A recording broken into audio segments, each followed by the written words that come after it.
Live from Washington, D.C., this is Balance of Power with Joe Mathieu and Kailey Leinz.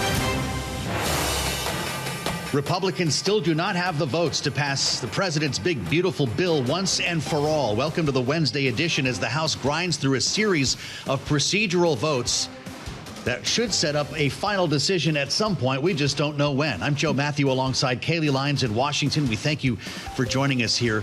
A number of issues, Kailey, could potentially slow this process, not the least of which is the weather. A lot of lawmakers having trouble getting back into town. Yeah, the thunderstorms and flight cancellations, meaning that a lot of lawmakers have embarked on incredibly long car trips to try to get here to make the vote, knowing that ultimately the numbers of people who are actually there to cast a vote, either for yay or for nay, could dictate whether or not this thing goes down. For sure. Or not, knowing that the Speaker of the House is working with a very tight margin. And right now, at least when you consider the members of the Republican conference making noise like they might not support the rule that would pave the way toward final passage of this bill, it looks like there's currently more no's than he can actually afford. Yeah, still at this hour, pretty remarkable knowing they're working towards a self-imposed July 4th deadline that would require a vote tonight or tomorrow. I guess at some point on Friday, but that's not too likely, I would think, on Independence Day. But anything is possible here. Leadership says lawmakers will stay in town until it's done. Yeah, and of course, President Trump is also involved in this. He was meeting at the White House with members of the House Freedom Caucus trying to push for this piece of legislation that is supposed to be really the landmark legislative accomplishment of this second term. Will his arm twisting, though, be enough? We're all going to have to wait to find out. Yeah, we're going to talk to a Democrat and Republican over the course of this hour. They'll have to be extracted from the floor to get to our conversation here on Balance of Power. Republican Jim Jordan, who's going to have a lot to say about this. Democrat Suzan DelBene, who's charged with getting Democrats elected in the midterms, and could talk about some of the messaging that's coming out of this bill on both sides of the aisle today. Yeah, so we're looking forward to those conversations live from Capitol Hill ahead. But first, as always, we have to check on financial markets. And for that, we look live to New York, where we find Charlie Pellet. Thank you very much. Lots going on this Wednesday. We've got the Dow lower, the S&P, NASDAQ, all advancing. S&P right now, best level of the day, potentially on track for yet another record. S&P bouncing on a U.S.-Vietnam deal. Tech shares are rallying. NASDAQ up by 0.8%. The Bloomberg Mag 7 index surging 1.3%, keeping it all in context. That's what we do here at Bloomberg. We've got the S&P up 0.3. The Dow again lower by 0.1%. 10-year 4.30%, with the 2-year 3.78%. Gold up $10 the ounce right now. Spot gold up 0.3%. West Texas Intermediate crude rallying 2.1%. WTI 66.87 a barrel. Tesla's global sales tumbled for the second quarter in a row, leaving the car maker in a deep hole to dig out from to avoid consecutive annual declines. Tesla shares, though, they're advancing 4.4%. Health insurer Centene plummeting the most on record after shocking investors last night when it withdrew its profit outlook on precipitously rising risks from Affordable Care Act plans. Right now, we've got Centene plunging 39%. And UK markets fell, the pound shedding more than 1% as investors grew increasingly nervous about the state of Britain's finances. Shawn Diddy Combs acquitted today on the top charges of racketeering and sex trafficking, but convicted of lesser charges.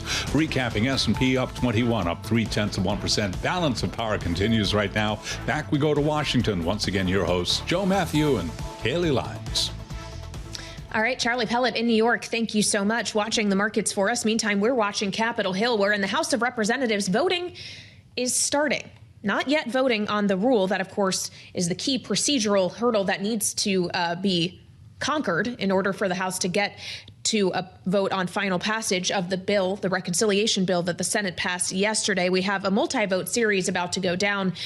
Joe, the third vote will be on this rule, and there is no guarantee that the rule itself can pass, as House Freedom Caucus members are suggesting they will not support it. And of course, you just spoke in the last hour with Congressman Greg Murphy, who suggested that this thing very well could go down. Yeah, he thought the rule may well fail, and this whole process could move into next week. The only serving physician in the House of Representatives, Greg Murphy, was very concerned about the changes being made to Medicaid. He was asking to slow the process down and, in fact, make changes to this bill specifically to Medicaid, which would require it going back to the Senate, Kailey, and I'm not sure anyone has the wherewithal for that. Well, it certainly would make that July 4th deadline the president wants to meet very difficult to meet if you have to take this to conference. But even some senators were calling for that yesterday, like Lisa Murkowski of Alaska, who ultimately voted to pass it in the Senate, says she hoped the House would change it and send it back to her chamber. We've heard that from a couple of folks here on the Senate side. It's unclear exactly how this is going to play out today. But as Kailey mentioned, we are anticipating at least a rules vote. And so let's bring you to the House right now. Bloomberg's Tyler Kendall has been up there all morning and has the latest for us. Tyler, what are you hearing? Yeah, hey, Joe. So we are still waiting for this vote to happen. Of course, it's a procedural vote, this vote on the rule, but it is important to ultimately paving the way for final passage because they can't vote on the final contents of the bill until this rule is passed. And it's going to give us an indication here in the following moments how difficult House Speaker Mike Johnson's job is about to get, because if the rule fails, that could have a whole bunch of different implications for how they need to negotiate this package to get it over the finish line. Now, we've broadly been talking about how there's pretty broad agreement about the core pillars of this package when it comes to the tax cut side of things, but it is those spending cuts and how this bill will add to our national debt that is really starting to spur some of the most vocal critics of the bill here on Capitol Hill. That includes those members of the House Freedom Caucus, such as Congressman Chip Roy, a Republican from Texas. I actually had the chance to catch up with him earlier today. He predicted that this first vote on the rule will fail and suggested that the Senate might need to come back into town so they can talk about this legislation. We sent them a product. We liked it. In some respects, could be better in others. The Senate has now made some changes. Some are good, some are bad. Now we got to look at the total product and decide what is bad. It's not take it or leave it. I don't do take it or leave it legislating. How about we send it back to them and we say take it or leave it, right? So the Senate doesn't get to be the final say on everything. Got to work this out. So Joe and Kailey, we're going to have to see how this ultimately develops, whether or not there actually is an appetite for the Senate to retake this up, considering when we think about how these fiscal hawks counterparts in the Senate, like Ron Johnson and Rick Scott, ultimately ended voting in favor of this bill. Now, I also caught up with the House Freedom Caucus Chair, Andy Harris. He told me that he's actually not talking to the White House about this when I asked if there's any sort of negotiations going on for some sort of other deals, such as promises for legislation down the line or executive orders, say, to boost revenue raisers or curb spending that they could maybe get on board with. And he said that they're not discussing it. Instead, they are focused on changing the priorities in this package. Two main ones I'll leave you with. One is snapping back the phase out of the clean energy tax credits to how the House originally had them. That would be 2027. The House has a more lenient timeline. But second, something that struck me as really interesting, he wants to see some of the business tax credits made temporary again. The Senate had made most of them permanent. So we're going to have to see if potentially there could be any sort of wiggle room there, because as you both well know, this bill is not designed to ping pong between the chambers. Well, yeah, that's exactly right. Tyler, when we consider this vote on the rule, yes, it going down would certainly complicate measures and kill the floor effort for now. But we have seen with votes in the past when the speaker has struggled to get his whip count essentially where it needs to be. He just has left the vote open and allowed President Trump himself time to make phone calls to the holdouts. Is it possible that we could see that this afternoon? Potentially, we'll have to see. We won't get too wonky into the procedure here, but Republicans are going to need to do a little bit of shifting in how the bill was actually written, because it does appear that they actually left out a procedural move that would have opened up that possibility to keep the debate open, give House Speaker Mike Johnson essentially an exit plan if everything goes to turmoil once it does get to the floor. We are expecting that to be, though, an option on the table for him moving forward here. We know that President Trump is already calling up these members, inviting them to the White House. It was interesting to hear. It's our understanding that some of those more fiscal conservatives were over at the White House, but also Congressman Mike Lawler, Republican from New York, somebody who helped negotiate that SALT deal that we thought was happy and on board with it, which does bring us to another group to keep our eye on, not necessarily the SALT Republicans, but also those moderate Republicans in those critical battleground districts who have raised concerns about changes to Medicaid, not necessarily tightening the work requirements, Joe and Kailey, but how the Senate plan lowers that Medicaid provider tax for states that expanded coverage under the Affordable Care Act. That could also prove problematic when it comes to dissent going forward, since we know 16 Republicans had vowed that they wouldn't vote for this if the bill did lower that provider tax.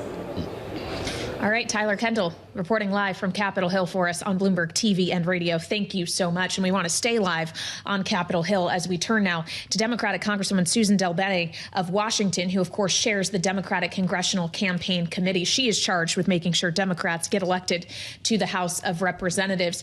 Congresswoman, welcome back to Balance of Power. It's always great to have you. When we consider that there are some of your Republican colleagues who are holding out on this legislation for now, they'd like to see it changed in ways that could mean more rollbacks of, or quicker rollbacks of Inflation Reduction Act subsidies, perhaps deeper spending cuts elsewhere. At this point, is it actually the best case scenario for Democrats and the American public if this bill passes as is, because it could only get worse from your perspective if it's further changed?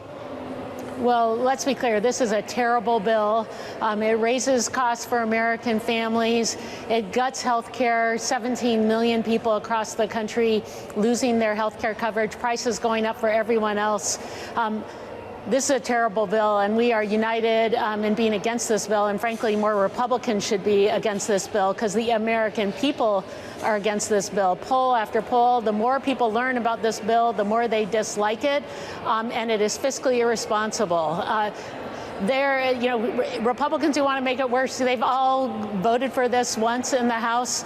They have the chance to decide what they're going to do going forward. This is a terrible bill, and it's going to hurt all of their districts and their communities. So hopefully there will be some Republicans who are willing to actually stand up for the American people and vote against this bill. But we know they all cave whenever it comes down to it and follow along with Donald Trump. So you're not expecting these no's to stay no's, apparently, Congresswoman. I'm just wondering, and I know there's not a lot of conversation across the aisle, if any, right now, but are you reaching out to Republicans who are on the fence or prepared to vote no to join your coalition against this legislation? We welcome any Republicans who are going to vote no. They should be voting no because the impacts of this are devastating long-term impacts to our communities. And in Republican districts, to thousands and thousands of people losing access to health care, losing access to basic nutrition support, making sure that we have healthy foods for our kids, energy costs going up. The list goes on, and just $4 trillion increase to the debt, that impacts our kids too. So Republicans say they're fiscally responsible. Absolutely not. In this case, if they want to do something different, they should stand up, vote no, and come to the table and actually work on a policy that will help move our country forward, invest in our future, invest in working families. Well, Congresswoman, obviously it is your charge at the DCCC to be looking at the map. And if you look at it district by district and how the impact of this legislation may ultimately be felt in districts with seats currently held by Republicans, how many potential pickup opportunities do you see as a result? Well, I think this bill, it really defines where Republicans are, and this bill and their vote on this bill is going to be a huge reason we take back the majority in the House of Representatives. The American people reject the bill, but in district after district, we have 35 districts where we're on offense across the country. In those 35 districts, people in these communities will lose health care, see health care costs go up, see energy costs go up, see food prices go up. Republicans promised they were going to lower costs on day one. It's the #1 issue for families across the country. They promised they were going to lower costs. That's a broken promise. This big, ugly bill is also a big, broken promise. So we're gonna hold them accountable for that across the country. Is that potentially 35 seats then, Congresswoman? Do you think it could be that many? We have 35 seats we're in play across the country. We're recruiting great candidates. Folks are going to actually stand up for their communities, who are going to really be voices for their communities, talk about the issues that matter, and who actually want to come to Washington, D.C. to govern for communities, not be a blindly loyal vote for Donald Trump. You've mentioned the number of people who could potentially lose health coverage, and I think 17 million is the number that we've been hearing, Congresswoman, that you mentioned as well. There's a new survey from Tony Fabrizio's group, commissioned by One Nation, that found 2/3 of voters agree there is waste, fraud, and abuse in Medicaid. How do you message to them? We know that families across the country depend on Medicaid. Our rural hospitals depend on Medicaid. Look across the board, this has nothing to do with strengthening Medicaid. What Republicans are trying to do is rip it apart, $1 trillion, rip it apart, rip apart the Affordable Care Act subsidies that are out there. 17 million people losing health care, but also rural hospitals closing across the country, nursing homes. All of these are things that are supported through Medicaid that are critically important to all of our communities. And healthcare costs will go up for everyone in the country because even if you have coverage, premiums are going to go up when more and more people are using the emergency room as their primary care. We know, we've seen before how damaging that is. They're walking us down that path again now, and the American people know that. Congresswoman, I know you need to run back to the floor, so very quickly here. Elon Musk this week has threatened to fund primary challenges of Republicans who vote for this bill, but also has threatened to start a new Third America party. Does Elon Musk pose a potential gift for Democrats if he's going to fund challengers to Republicans, or potentially a risk if he actually wants to fund a third party? Well, I think Elon Musk called this bill a disgusting abomination. That's an apt description. We all should be fighting to prevent this bill from moving forward. But making sure we have great representatives across the country. The American people are with us on this. We're on offense, and this vote is going to cost Republicans the majority in 2026. Congresswoman, it's great to have you back. She is chairwoman of the Democratic Congressional Campaign Committee, Suzan DelBene of Washington. Remarkable to hear her weigh in on this, Kailey, as we try to get a sense of what Democrats want to do, likely in the aftermath of this vote, knowing that they can't impact this legislation in the meantime. I want to bring in Rick Davis, Bloomberg politics contributor and Republican strategist, for his view on this. Rick, is Suzan DelBene correct? Do Democrats win the midterms because of this bill? You know, the midterms are usually bad for the party in power anyway, regardless of what kind of legislation was passed. But earlier in this program, we heard from Jim Messina talking about 2010, the cycle after they passed ACA, and it was very controversial at the time, very similar to this bill in some respects.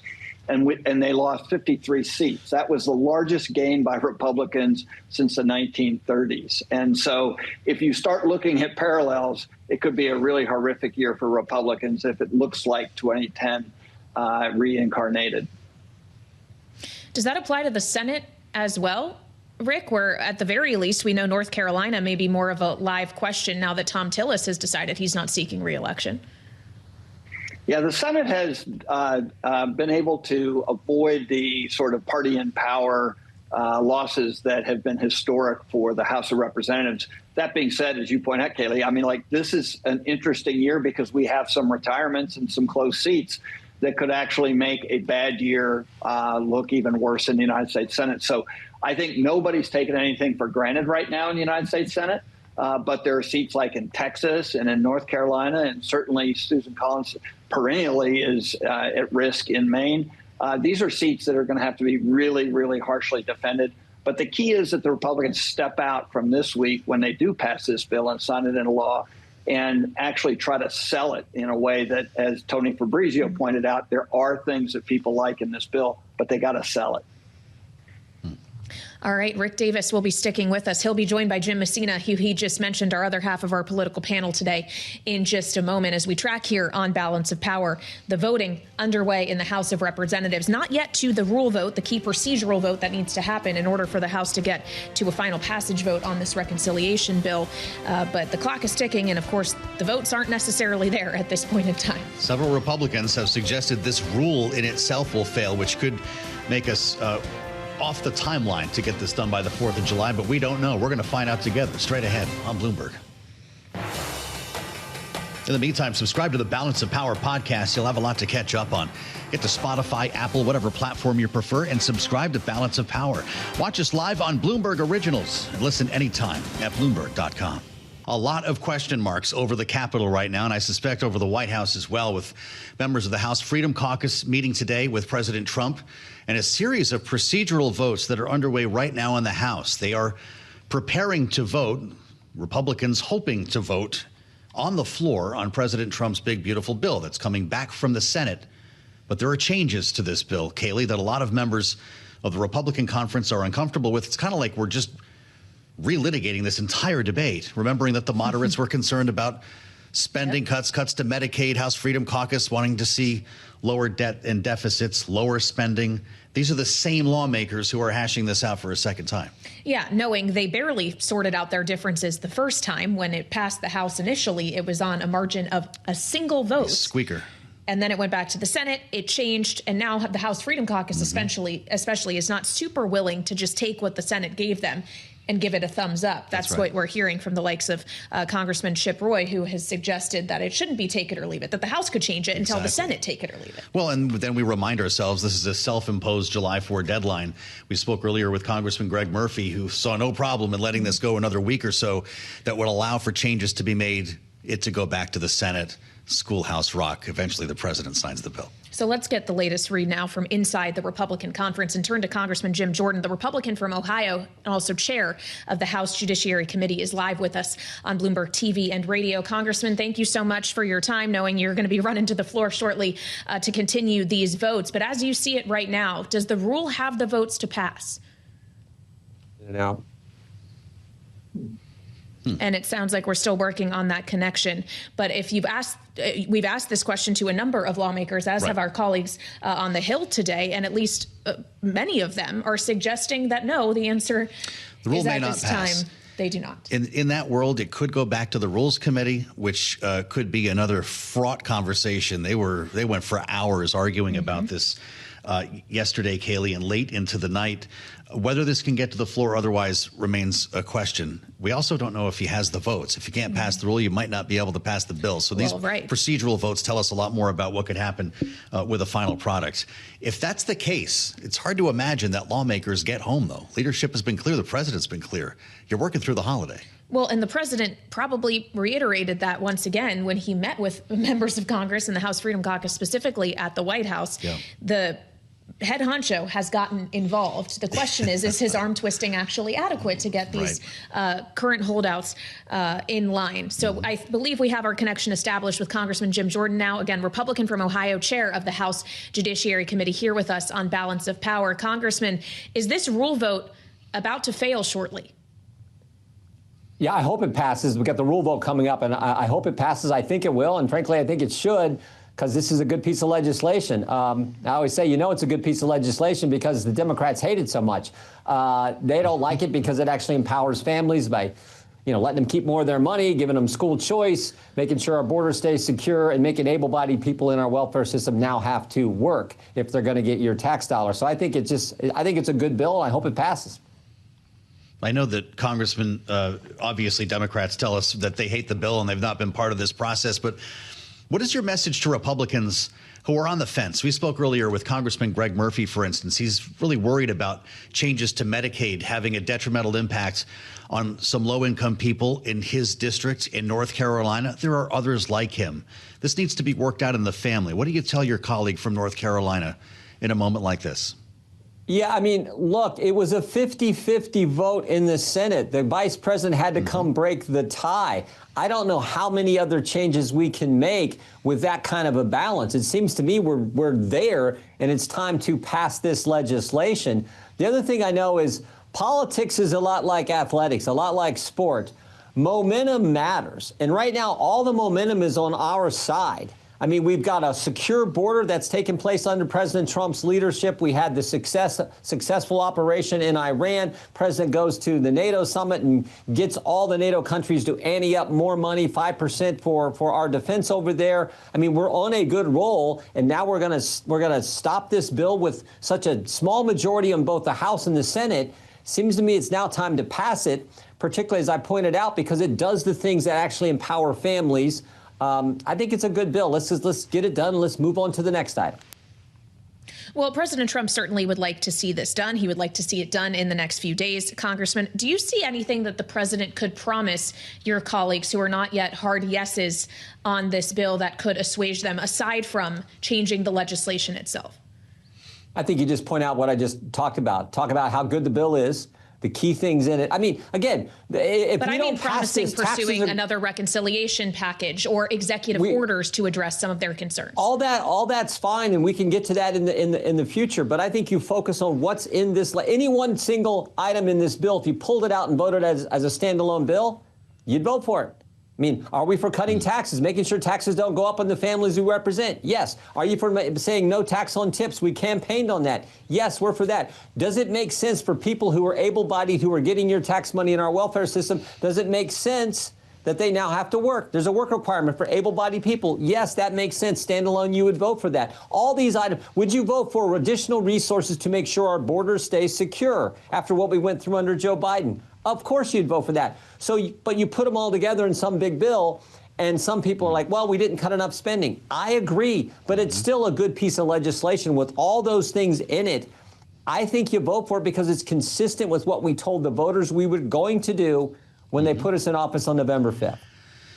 I have to admit, Congressman, I still find it hard to believe that many Republicans are going to vote no and have a tax hike hanging around their necks when they go to run for re-election. I guess to your point, we heard from the former Speaker of the House, Kevin McCarthy, was with us this morning on Bloomberg Surveillance, speaking specifically to the holdouts on the Freedom Caucus. And you know who I'm talking about, the Chip Roys, Ralph Normans of the world, who say that they are a no and they want to send the bill back to the Senate with more changes. Here's what he told us.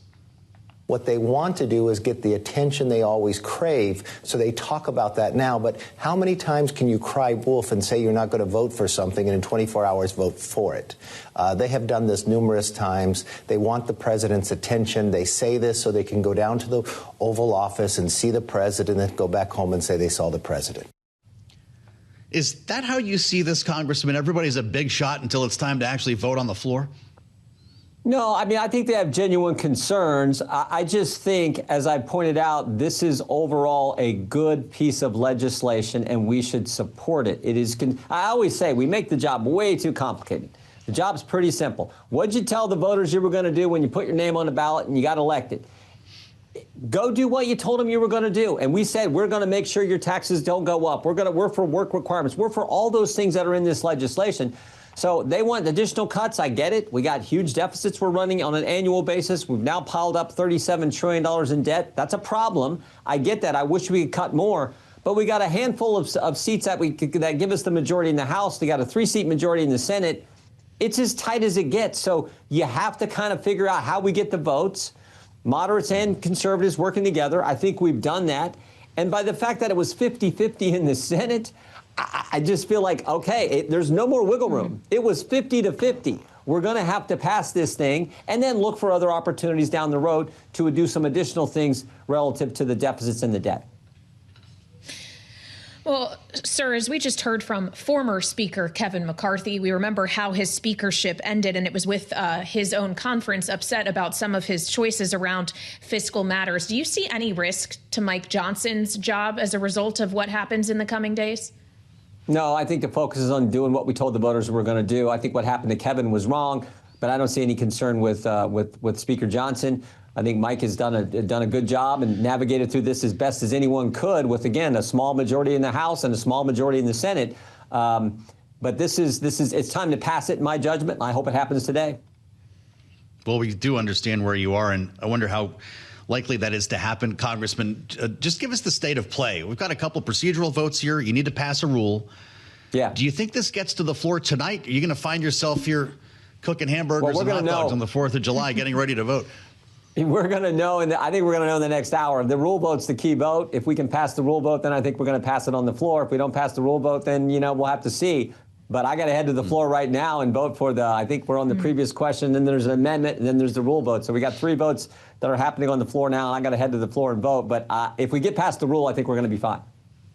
Okay. And we'll let you, Mr. Chairman, go to the floor and vote. Just one more question for you. As the head of the FHFA, Bill Pulte, today suggested that Congress should investigate the chair of the Federal Reserve, Jerome Powell, in part for what he said was recent testimony to the Senate about the central bank's planned renovations to its headquarters. Do you intend to open such an investigation? Everything's on the table. We haven't discussed that specifically. We'll take a look at that. Part of our constitutional duty is to do oversight. of the executive branch and our committee. We do oversight of the judicial branch as well. So we'll take a look at all that. But yeah, that oversight's an important part of our, again, constitutional responsibility as members of the United States Congress. Well, don't let us make you late for work, Congressman. Jim Jordan, Republican from Ohio.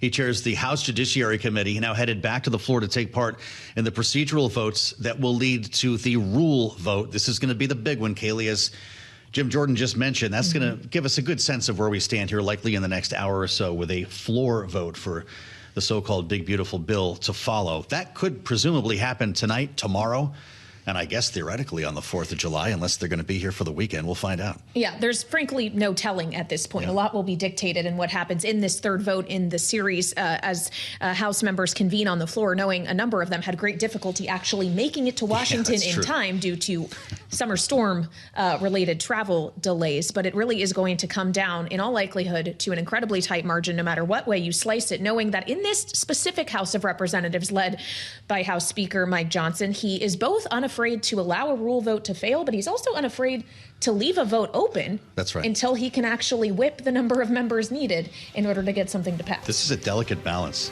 Did you hear Raja Krishnamurthy drove 14 hours from Illinois to get to this vote? There's going to be some bleary eyes by the time this is done, because it could be a late night as we feel our way through this process. Stay with us. We have a lot more straight ahead here on the fastest show in politics. Alongside Kailey Leinz, I'm Joe Mathieu. This is Balance of Power on Bloomberg TV and radio. We've been laser focused today on one looming deadline set by President Trump, July 4th, when he would like to see the budget reconciliation package on his desk to be signed into law. It, of course, needs to pass the House of Representatives first. And right now, as to whether or not it can do so, it remains an open question. But there's another looming deadline as well, July 9th, the trade deadline. There's just a week left for trading partners of the United States to try to strike a deal with this administration to avoid higher tariffs going back into place effective that date. We haven't seen very many deals to this point since Liberation Day back in April. The UK struck one, China we have a framework with, and President Trump announcing today that we also have a deal with Vietnam. The tariff rate that will be on Vietnamese goods, 20%. Meantime, a 0% tariff, Joe, will be applied to U.S. goods being sent to Vietnam. I guess that's a pretty good deal. For the U.S., sure. Right. I'm not sure how that works otherwise. This is something that we've been waiting for, along with many others. Remember, there's going to be 90 deals in 90 days. Howard Lutnick last week told us they'd have maybe 10 between now and that deadline a week from today. So we could presumably hear more, but we want to dig into what's actually in this deal, if we can call it that, with Shawn Donnan, Bloomberg senior writer for economics, has done great work covering this whole tariff story with a couple of great data-driven pieces of journalism. And Shawn, it's good to see you now that we're actually hearing news. Something big must be happening if shares of Nike are higher. But I wonder if we can really call this a deal or if it's another framework. Look, and that's the big question, and we just don't know at this point, right? We haven't seen any text. We haven't seen an executive order. We haven't seen anything more than some social media posts at this point. So, and there's two tariff rates, actually, that the president has announced today. There's a 20% rate on imports from Vietnam, but then he's also announced a 40% rate on what he's calling transshipping goods. And that really is something that's targeted at China. Yes. And that is potentially a big deal, depending on the details. We know that Vietnam has seen a huge surge in imports from China in recent years, as well as a huge surge in exports to the United States. And the theory in the White House and all around town really has been that a lot of those exports coming to the U.S. are actually Chinese goods that are kind of taking a detour through Vietnam. So let's wait and see what the details are. You know, Nike was nominated as one of the big winners. They do a lot of production there. There's other companies like Apple. And, you know, one of the big questions, Apple, if you remember back to April 11th, won some exclusions for smartphones and laptops from the reciprocal tariffs. Will that apply in this deal, for example? Could it be that we get tariff-free imports of smartphones from Vietnam? And then, you know, the question is going to be how Vietnam fits in the bigger puzzle, right? That 20% tariff rate, how's that going to compare to other countries around there? Is that going to be good for Vietnam? Couple of things also to remember. Vietnam is not a big economy, right? It's been growing rapidly, but it's a pretty poor economy. Per capita GDP of $4,500 or so, which is much, much lower than the U.S., obviously. Total GDP of just shy of $500 billion. It's about a 60th the size of the U.S. economy. So yes, the opening up of that market could be good news for farmers and so on, but this is not like opening up the European Union or China or Japan, some of the big kind of consumer economies that are out there. Well, and it's important to keep in mind for frame of reference that the original reciprocal tariff rate the president said he was going to impose on Vietnamese goods was 46%. So 20% is significantly lower than that, but 20% is not insignificant. You were just speaking to the Vietnamese economy. What is the likely economic impact of this at home as well, when we consider what the costs of Vietnamese imports are going to be? Absolutely, and a lot of that's going to depend on the details, right? So, Apple earbuds I believe, are produced in Vietnam. Are they going to cost 20% more? Or are they going to be excluded? We just don't know all of these details, and that's all going to work out. But, this is imports from Vietnam costing 20% more is not going to lead to lower prices here in the United States. That's for sure. Even though the president today on True Social suggested Vietnam will pay the U.S. a 20% tariff, that's not actually how it works in reality. Yeah, over and over, we see evidence that importers here in the United States and eventually consumers end up paying the cost of tariffs. What are we bringing into the Vietnamese market? You're going out of your way to remind us the scale of what we're talking about here. Are they really going to start buying SUVs from Detroit? Look, in Vietnam? I'm not sure that many people who are earning on average $4,500 a year are going to be buying Ford F-150 pickup trucks, right? At any time soon.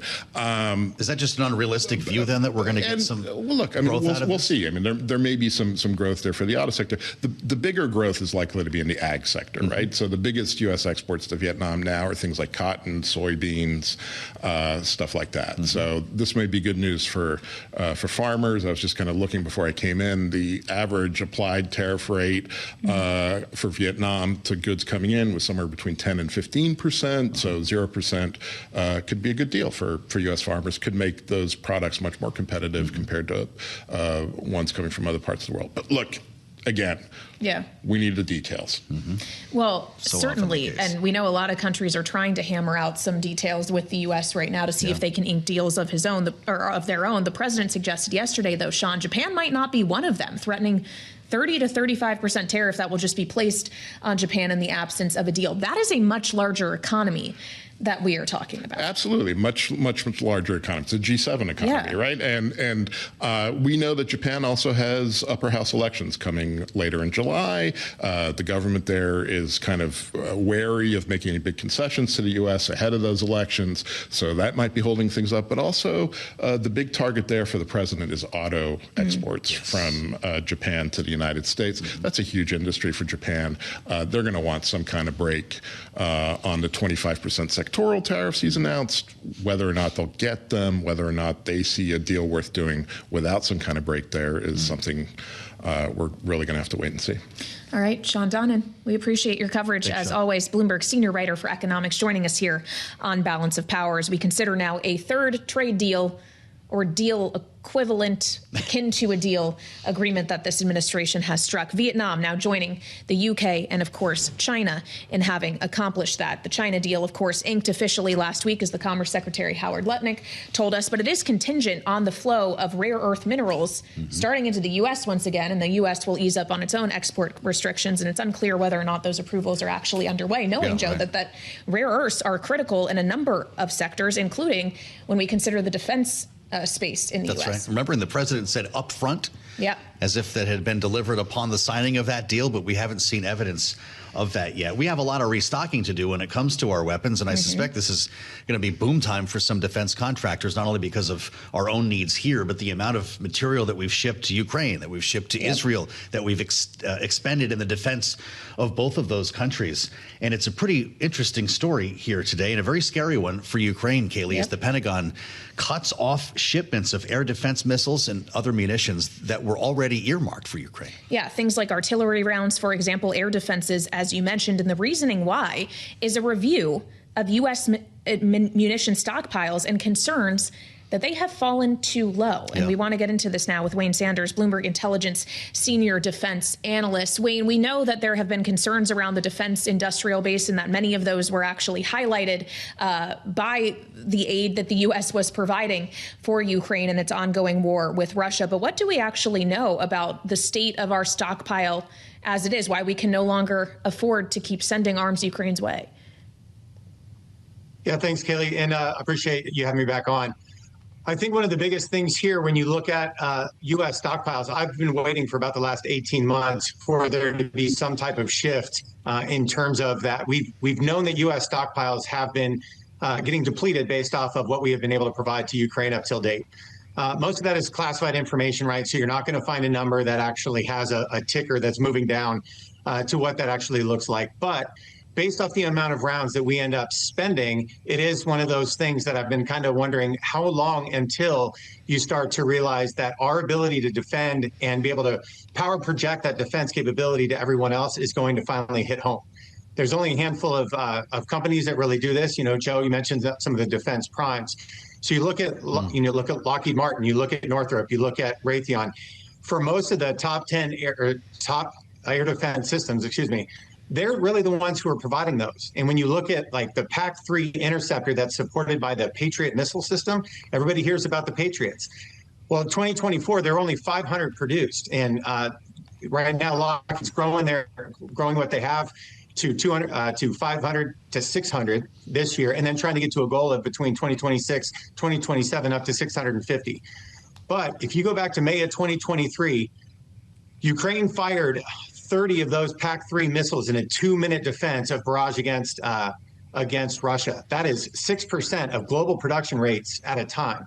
So we may not know what the stockpiles are, but if we're now talking, if the Undersecretary of Defense for Policy is actually saying we need to be worried about operational readiness in our own stockpiles, they're going to be looking at it.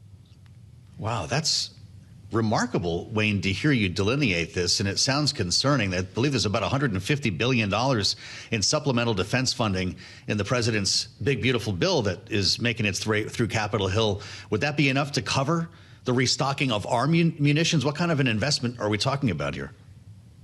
I think that the $21 billion for munitions across the board, I think, is a good start as part of that reconciliation bill, the big, beautiful bill. From that perspective, it does start to look at that. It does start looking at expansion of facilities, of production lines across that can do those types of things. Northrop Grumman, OTS is another one, ordnance and tactical systems. You know, they're some of the ones who focus on a lot of the other types of munitions as well, like 155 rounds for artillery. Artillery killed in that Ukraine conflict, both on Russia and on China, and Russia and Ukraine, is between 70 and 80% of all casualties come from those rounds. But those stockpiles, once again, are needing to be replenished. So you look at the production inside the U.S. is looking for up to 100,000, where they were only doing 60,000 at a time. For that. You look at European defense markets like Rheinmetall, and they're trying to do it in support of European defense as well. So you're seeing a very large uptick in the defense spending, where air defense and artillery are going to be two of those main things that everybody's looking at, either replenishing or preparing for the future. Wayne, we just have over a minute left here. When we consider another region of the world, Israel, which also needs air defenses and which just used up a lot of air defense to essentially shoot down what Iran was sending its way until the ceasefire agreement was reached, knowing it still is engaged in a war with Hamas in Gaza, even though Israel has at least agreed to a 60-day ceasefire, unclear if Hamas will. Are we going to reach a point where the U.S. also cannot provide replenishment to Israel and the Iron Dome and Arrow systems, or are they more insulated? I would say they're a little bit more insulated, but it is still a concern, right? I think no matter how you're looking at the defense sector, you're going to have to figure out how much of that percentage does the United States need to do to replenish our own stockpiles for our own defense versus our allied defense. But as you mentioned, Iron Dome, David Sling, and Arrow 2 and 3 make that nested system. And so a lot of that is still tied to U.S. defense companies like Raytheon and Lockheed. Wayne, it's really great to have you. Wayne Sanders from Bloomberg Intelligence, our senior defense analyst, with a very important story that's not getting enough coverage today. It's good to have you back, Wayne, as always, on Bloomberg TV and radio. I'm Joe Mathieu alongside Kailey Leinz as we wind things up here on the early edition. We will be back in a couple of hours, 5 p.m. Eastern, for the late edition to Balance of Power.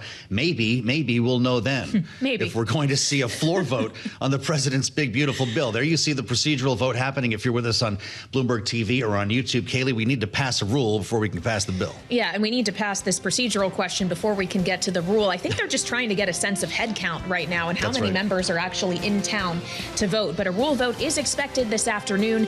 It is not, however, necessarily expected to pass. So we'll bring you the latest at 5 p.m. Eastern Time and continue tracking that story all day for you right here on Balance of Power on Bloomberg TV and radio.